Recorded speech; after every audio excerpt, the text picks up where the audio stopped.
Damn it, Fluffy. Get out of here. Get out of the office. You don't have to go back to your pen, but you have to get out of the office. All right? Yes, go on. Go on now. Dude, why did it take you so long to get him out of here? He's a puppy. Yeah, he's a 3-headed, 250-pound puppy. Dude, he's only 2 feet tall. He's dense. Huh? No. It just means that there's a lot of you packed into a small area. And you're dense. Huh?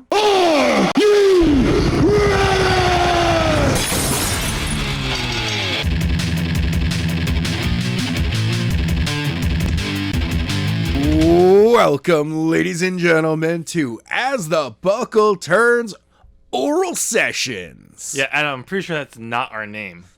Are you sure? I mean, what? Yeah, what? I mean, I'm pretty sure it's an actual thing. It's just not ours. Oh, okay. Well, what did we settle on then? ATBT Debate Club? No, we wouldn't be that stupid. This just in, ladies and gentlemen, we are that stupid.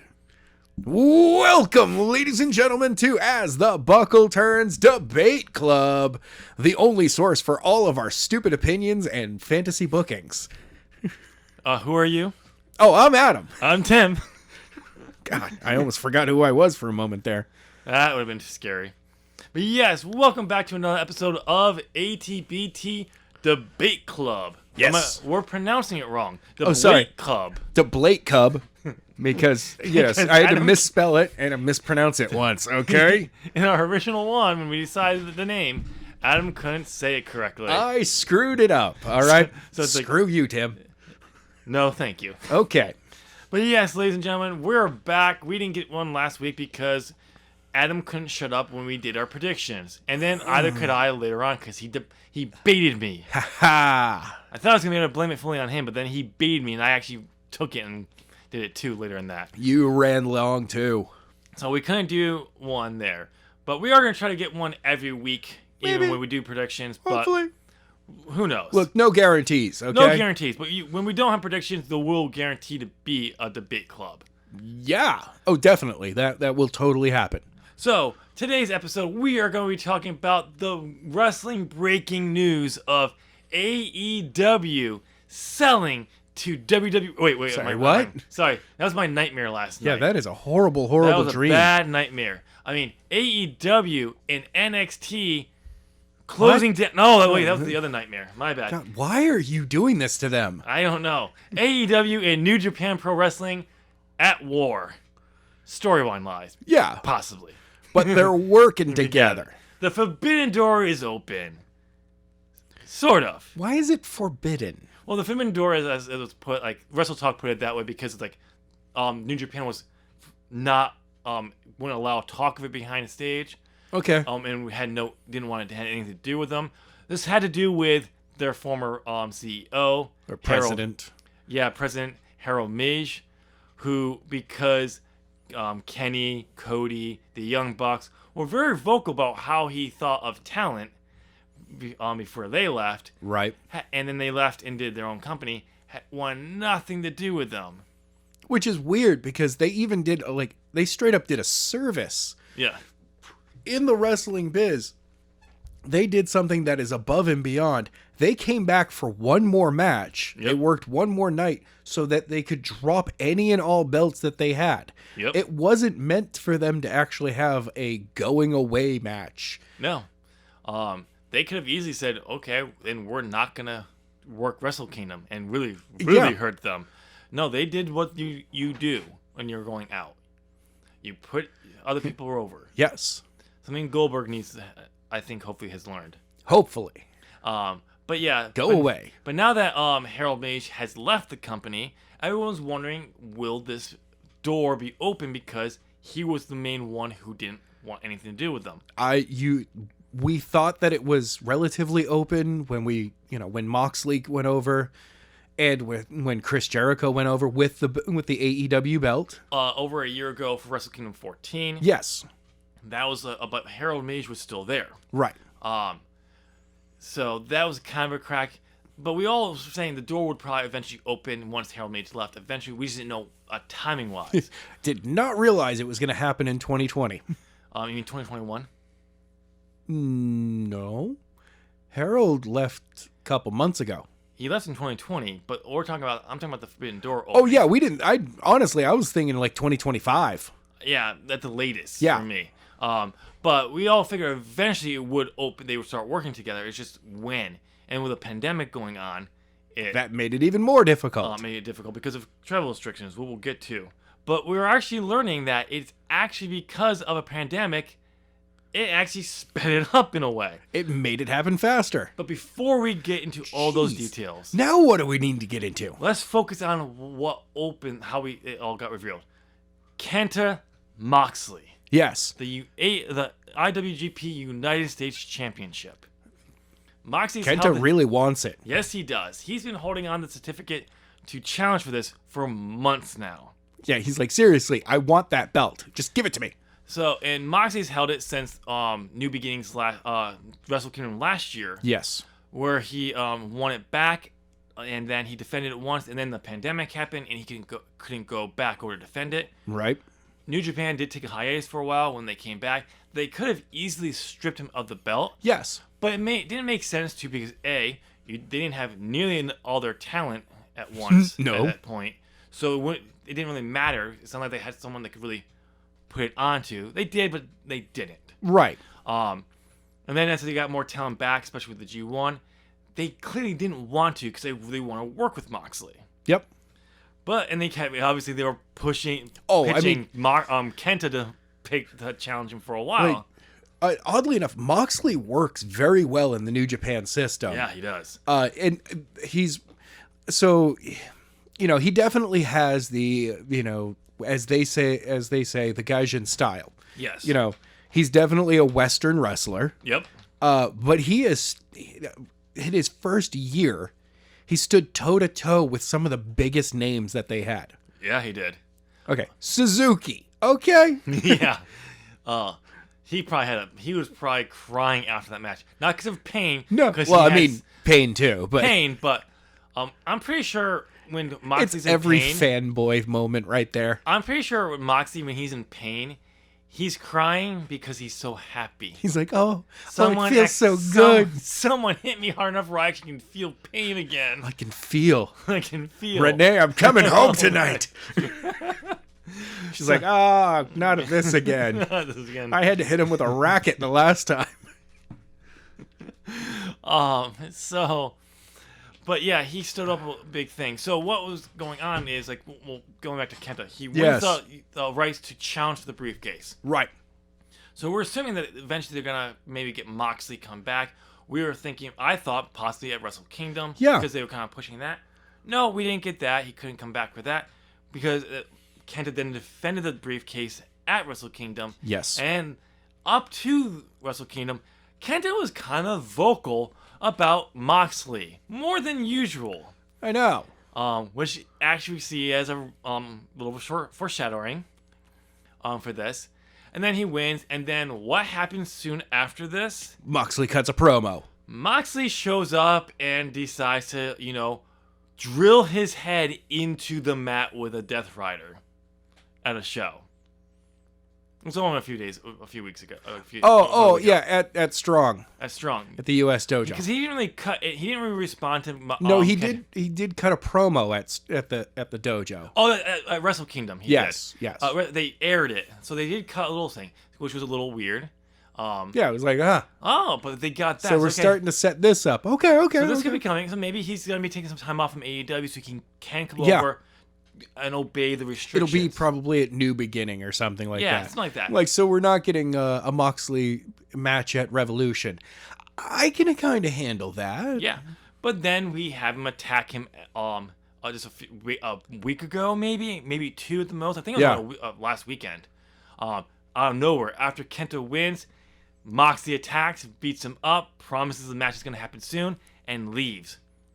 So last night, after Moxley and his team lose a match, and they're beat up some more, and Bullet Club, Super Elite, the Elite whatever the fuck you want to call them.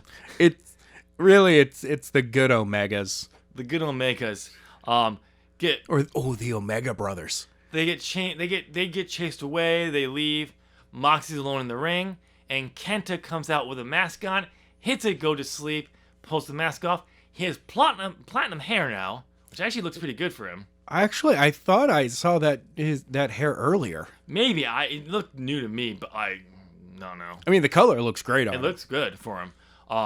Go to sleep and then leaves, which is payback for when Moxie just attacked him. Yep. I'm like, oh, and Kenny's in the ring for this. Yeah, and it's like, oh my god. And Kenny immediately lights up. By the way, Kenny has some great facial expressions. Yes, he does. But yeah, he absolutely lights up. But Kenta just leaves. Yep. There was a segment they filmed for the back that's off on YouTube. Yes. That where he's like, goes up to Kenta and like, yeah, great man. He's like, fuck you. I'm not here for you. I was here for Moxley, so fuck off. He's like, no. We're gonna take on Moxley and Lance Archer in a lights out match next week. And Kenta just walks away. Yeah. Like, I'm not part of you. No, I'm not with you. Which is great. I mean, Moxley's like, yeah, we'll have a match anyway. For me... Which, just one quick thing about the Lights Out matchup, which makes perfect sense because Kenta has no affiliation with AEW. He invaded. Yes. The Good Brothers have been asked to join. They've invited. So it makes sense for them to Thunder Rosa from NWA has been invited. Has she signed an AEW contract, though? I don't think she... I think she does. I think she has a signed contract with AEW, but she's still signed to NWA. Okay. I'm pretty sure... So she falls into, storyline-wise anyway, the invited category. Well, actually, no, I don't know exactly, but it's weird. She's still under NWA for the rest of the year. Okay. We know that. But I do think she has signed something with AEW. I think because NWA is not working as many shows right now, he said, if you want to sign with AEW, you can as well, and we'll allow you to just work. We have priority when we need you. Right. Which works. Because, oh my god, I'm falling in love with Rosa's work. I've heard her matchup with Britt Baker is awesome. Yeah. So back though, but we'll to get Kenta back to in New Japan. But they, even if Rosa hasn't signed anything, she's invited and she gets a win-loss record for that. So then we have Kenta who's invaded, so it makes sense to be a lights out. Whoever loses, it doesn't hurt them. Nope. It's an unsanctioned match. So you can actually give him a win. You could technically give a win to Jon Moxley, pinning Kenny, and it doesn't do anything for Moxley, and it doesn't do anything for Kenny in the win-loss category. So, and by the way, Kenny and Moxley, they're the slow burn, the Cold War feud that I absolutely love. See, I thought you were gonna go in a different direction on that. Oh no, I love it. I thought you were gonna go in this direction. Saying a similar thing. I think you're gonna agree with what I'm about to say. They are the perfect foils for each other. Yes, they are the perfect. And what makes them so great is the fact that we don't see them constantly butting heads. Yeah. Like their paths will cross. Yep. And they'll be like, all right. And then Moxley's off to like somebody else and Kenny's over there and they leave each other alone. But the moment that their paths even turn back to each other, they're just like, I see it where we're going to come into a collision and I am going to throw as many barbs at you until we get right to there. Exactly. And then I'm going to destroy you. And the guy, Moxley's over there going, you want violence? I'll bring violence. I'll bring violence. You're like, oh shit, you have some weird promos, bro. Kenny's like, oh fuck, I did it again. I did it again. I got that now. Please, I need backup. Leave the barbed wire net at home this time. Yes, we don't need a bed of barbed wire. Leave that for you and Renee. Moxley's like, oh yeah. Sorry, I don't know why, but in my head, Moxley is like, has like a John McClane voice. But Renee doesn't have anything to do with the barbed wire net. It's just she throws him onto it. He really enjoys it, apparently. He's just like, all right, thanks. It's how he gets himself ready for, he rolls the romance. Oh no, that's getting ready for bed. That's getting ready for bed. Yeah. Yeah. Every night she has to throw him onto it. It's like all right. Just so he can feel I'm comfort. so relaxed. Yeah. And she's just like, you're bleeding on the sheets again. Whatever. Oh wow. Out like a light. Yeah. Sleeps like a baby. Wakes up fully rested in the morning. They have to throw away the sheets. I think I'd love it when after Renee has had her baby and she's recovered enough. I love to see them just do a TikTok of that. Like you just see that and she just throws him onto it. It's like, and then he's like, "Are you ready? Can you go to bed now?" And he's just like, and she's out. Just like, and then she's just looking over like, all right. She's just like, really? I don't know how you did. God damn it. Something like that. Okay. But anyway, going back to what your original part you were going off on for about Kenta. Did you lose your thought? Yeah, totally. Thank God. No. But where were we with regarding? So Kenta? what we do know is they're gonna have their matchup for the U.S. title at the end of February. I think it's the 28th. Okay. I'm going to the 20th. I believe was won the title on U.S. soil. And the reason why they were able to do this attack is because Kenta lives in Orlando. Yes. Ever since he moved to the U.S. for NXT and WWE, he's lived in Orlando. Yeah, and there's somebody else who lives in Orlando too. I'm surprised he actually stayed there when he decided to go back to Japan. Maybe I think he just likes the sunny weather. He's like, you know what? Orlando is pretty freaking awesome. He's like Nakamura. It's a vacation. And he's like, I can go surfing out here. This is awesome surf weather. I'm gonna stay here. The problem is, really, Florida doesn't have good surf. For him, is it good enough for Nakamura? Guess so. Apparently, I guess so. Maybe he likes the weather, and that's why he wants to stay there. Who knows? Hey, if he wants to take those long trips when he does go over to Japan, hey, good for him. Good for him. So this is why this was able to work out. And New Japan does have a lot of talent who live in the States that they use for U.S. operations anyway, but they could also cross over. But we'll get to that in a few minutes. Okay, so to get this to happen, because New Japan clearly wanted to get this title match soon and not wait until the pandemic was completely over, they realized there's only one person who can make it happen. His name? John Cena! No. No? Oh, shit. Cody Rhodes. No. I mean, yes. But Tony no. Khan. Tony Khan. TK himself. TK himself. The man who constantly likes to insult Impact Wrestling. Yes. Which is great. Which he's the only one who could say, I'll let Moxley wrestle for a different company on U.S. soil. Because Moxley's contract with AEW is that he can't wrestle. He can only wrestle for AEW on U.S. soil without actual getting permission from AEW. And New Japan had to have his permission so that he could have a match at the U.S. dojo. Yep. And on Strong, probably. Yeah. So, I mean, which is cool because when I read the results for Dynamite last night, and like, oh, okay, let's not get. I was like, my mind frame was like, let's not get our hopes up for the Forbidden Door opening. It's just a little agreement so they could push this storyline, allow them to do the match. That's exactly what it seemed like. And then we woke up, and then Dave Meltzer says, "Nope, it's open. The door's open.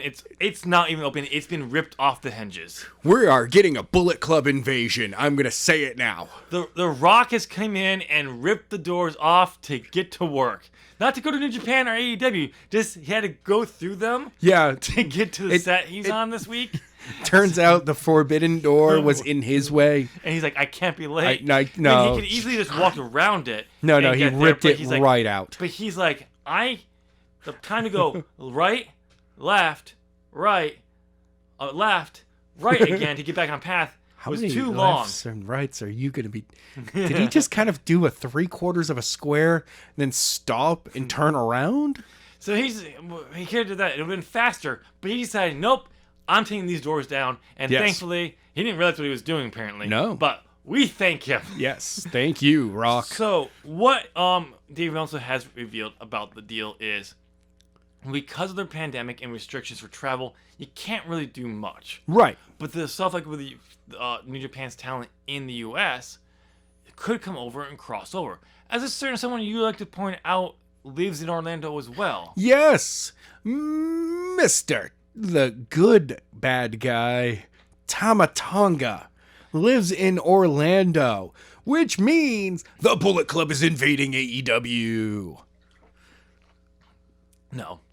Now, what would be great is we let it build for a little bit, and then eventually the Fire Squad shows back up and wipes out the Good Brothers and Kenny, while the Young Bucks are caught backstage by a different group of Bullet Club, and they're like, whoa, we just got roped in before. Look, we're the Young Bucks, we are the Elite, we respect that. Cody's like, what's going on over here? Okay, and walks away. Well, see, no, because by the time firing squad gets back on the phone. By the time the firing squad would come over, the Bucks would have been kicked out of Kenny's new group. Exactly. So there's still that's why it's a different couple of people from the Bullet Club, and they're like, we cool, but we understand that we're not Bullet Club. Yeah, we get that. Those guys. Yeah. So it'll be interesting to see. I would say definitely build to that. It's something you won't do until you can have all your fans back at full capacity after the pandemic's over. Or Double or Nothing, whichever comes first. Yeah, sure, why not? I mean, all out, whichever comes first. Next week's Dynamite, why not? Nah, I wouldn't go that. No, that's way too early. The week after? Yeah, maybe. Okay, that's good. Yeah, okay, there we go. I think we can fit that in. Okay. But yeah, so they could use other talent in there. But obviously people like Bullet Club, GOD, you would want to save for all the fans. Right. Especially Okada. But that's the thing. But that was the question people were saying. Like, we don't want to get our hosts up because I'm getting to that. Okay. Because the thing what people were thinking is maybe they'll just let them use U.S. Talent. That was it. No, Meltzer has made it clear. Once this is all up, you can have Kota Ibushi come over and work in AEW. Mm-hmm. And Kenny and Kota have made it very clear they do want to face off against each other at some point. Yes. So I would like to see that happen before the Bullet Club invasion, though. So would I. Want that way we still get heel Kenny versus good guy face Ibushi. Yep. And I want Kenny to win. See, what I want that way he starts really promoting that they are the Bullet Club. See, what I want to see happen is I want to have belt collector Kenny have all of his belts, and he gets the New Japan's championship.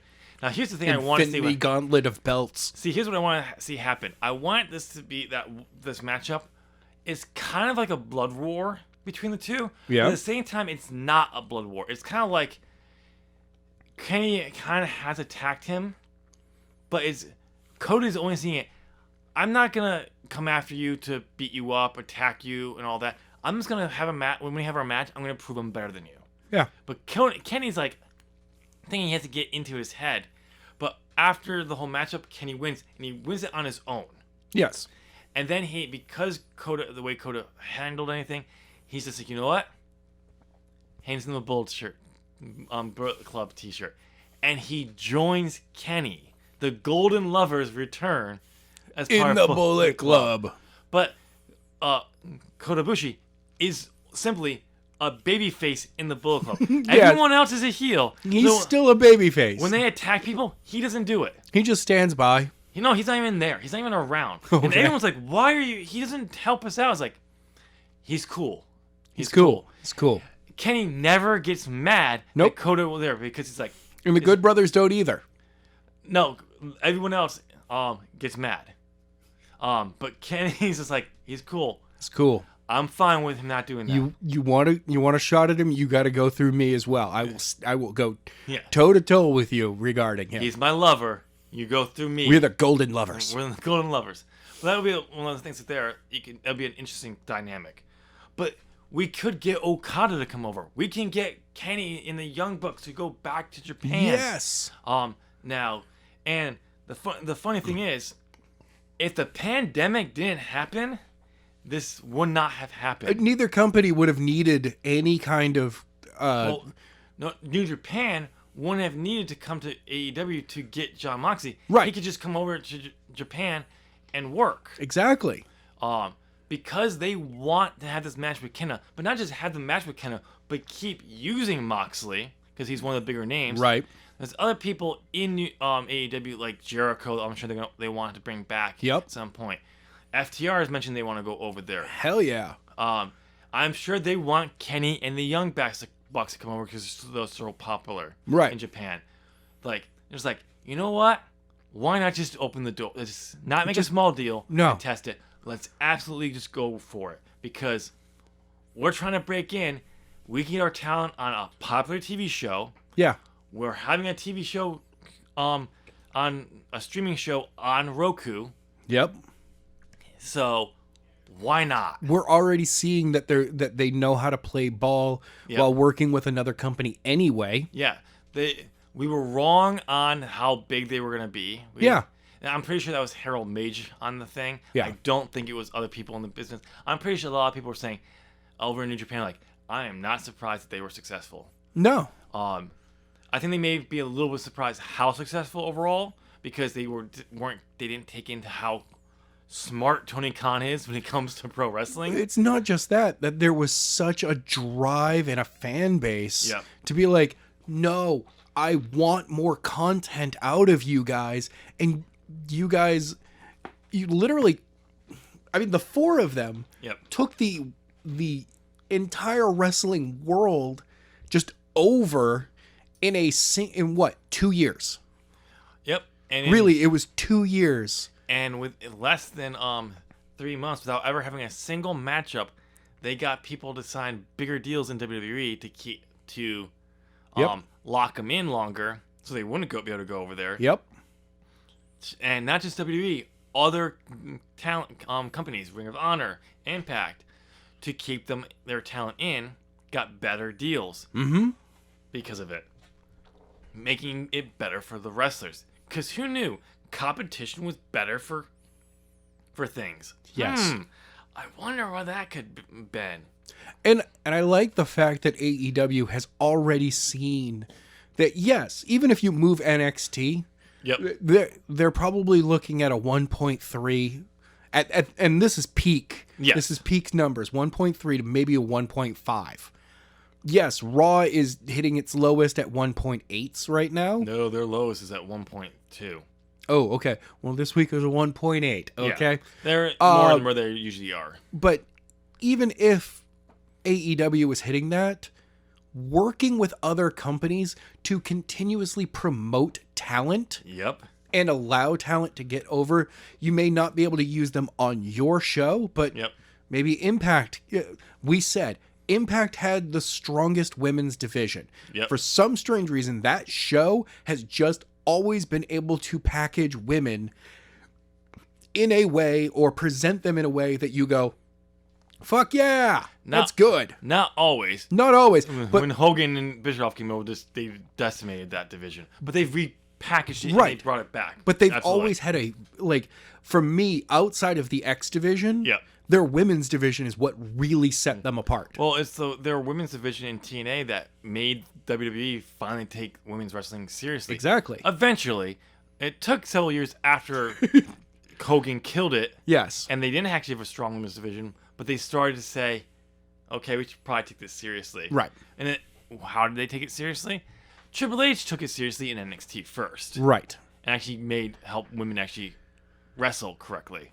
But big props to Fit Finlay, who had the rough job of teaching models, A, how to wrestle, yes, B, and tell them how to rip off the clothes off each other. And the fact that he said they all wanted to learn. That's true. A lot of them who came in who were models, who's like, no, I want to actually learn how to do this. Can we learn how to do what the men are doing? And he's like, yes, sure, I'll teach you that. And he, while as bad as the wrestling was during the late PG era and all that stuff, even the ruthless aggression era, you could see increasing improvement in a lot of the women. Oh yeah, they were never going to be at the level of Charlotte Flair or Sasha Banks, Bailey's or anything yeah, like that. the women, pretty much the women's division today. Not the way they were being trained, because you need the performance center. Yeah.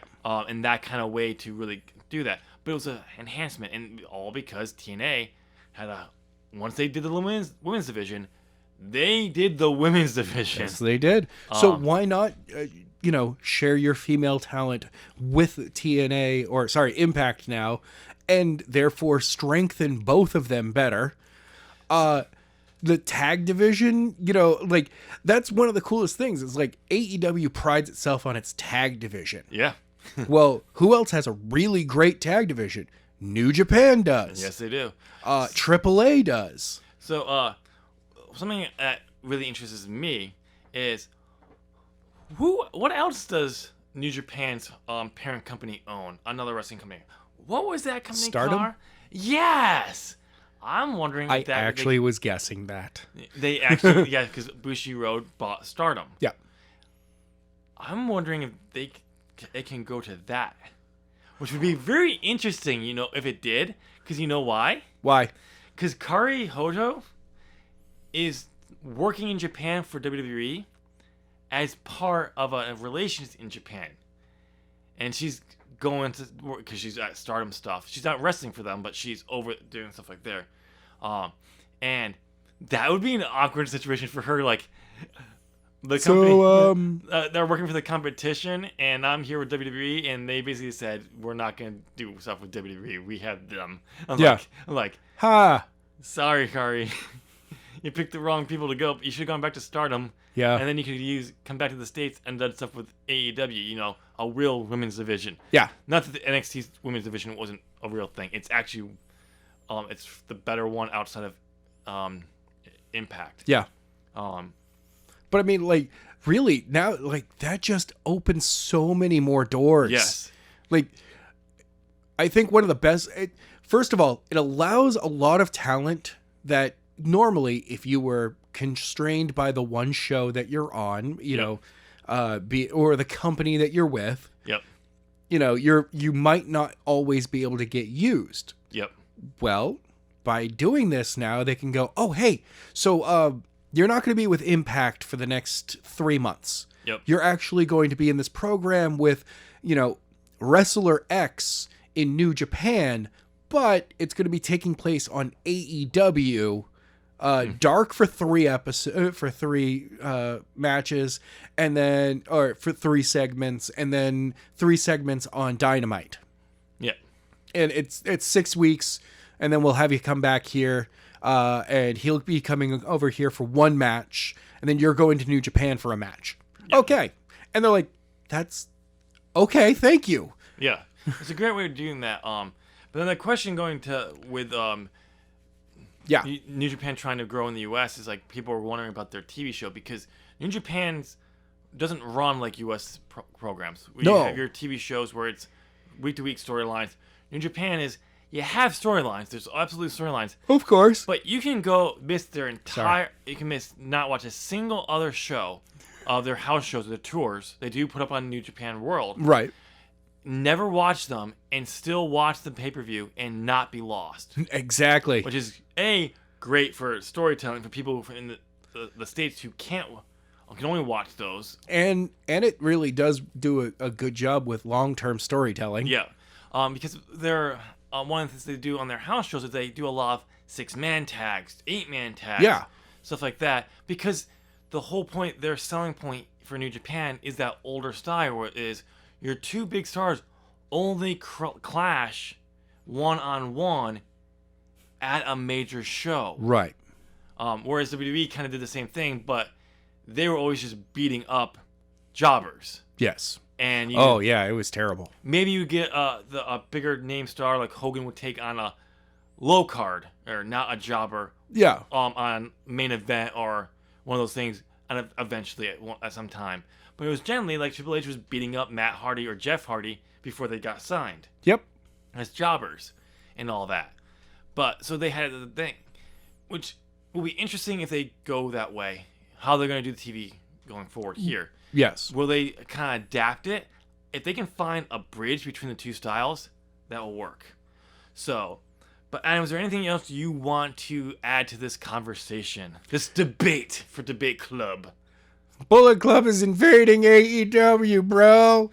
No, seriously, that's my only storyline that I'm looking forward to is that one. Really? I mean, that and the idea of Kota Ibushi facing off. Now I want Jay White to face off with Kenny. Really? Yeah. Okay, you're missing the point here. Okada, Omega, 5. I mean, well, yeah, we'll get there. What I was hoping for was Okada appearing on Impact as Kato one more time. God, no. No. Okada, if you do that, you've ruined your career. But all right, that's all we're going to talk about today on ATBT Debate Club. Oh my bad. The Blake Club. Yes, the Blake Club. The Blake Club today. Let us know down in the comment section what you thought of this historic agreement. Like, this changes a lot of stuff. It certainly does. And I find it so funny that back when Tony Khan says the shifts in pro wrestling changed tonight, we got Pac and everyone was condemning him. We got Sting. We got Impact a few weeks later. Now we got the Forbidden Doors torn off by The Rock. Literally, the world of wrestling is changing. Yep. As we're speaking, history is happening, ladies and gentlemen. Let us know what you think about that down below. Comment down below. And since you made it to the end of this video, go ahead and give this video a thumbs up. It really helps support Zop Gaming. Yes, it does. Thank you so much. And since it's right there, why don't you go and hit that subscribe button? Ding. Ring the bell. We're still doing the ding ding thing? Yes. Okay, ding ding. Really? Yeah. Do it better. Ding. Ding. And make sure you turn on all notifications so you know when all other content for Zop Gaming goes live. I'm Tim. I'm Adam. And Adam, your face is stupid. Why do you gotta do that, bro? Hey, Fluffy, come bite him.